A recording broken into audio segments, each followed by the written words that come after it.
ও মা, বাড়ি আসো গো। কি হলো বলো? একটু শোয়ার জায়গা পাওয়া যাবে? না না না, হবে না, আমাদের বাড়ি সিয়ানে সিয়ানে মেয়ে আছে, হবে না। চ, এইখানে আর হইলো না। ও খালা, বাড়িতে আছো গো? তোমার বাড়িতে একটু শোয়ার জায়গা হবে? না গো, আমার বাড়িতে সিয়ানে মেয়ে আছে, হবে না। দেখ শালা কিছু জানে না, আগে থেকে জিজ্ঞেস করে নিবা। হে, মেয়ে আছে কি না? আরে ঠিক আছে ঠিক আছে ঠিক আছে। চাচা বাড়ি আসো গো। হ্যাঁ গো, কে যাচ্ছে, দাঁড়াও।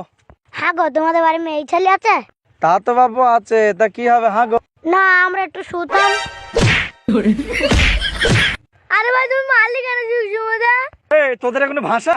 না ভাই, যে বাড়িতে যাচ্ছে শুধু বলছে আমাদের বাড়ি মেয়ে আছে, তো শোয়ার জায়গা একটু পালাম না, একটু মাইকে জিজ্ঞেস করছি মেয়ে ছেলে পেলে আছে।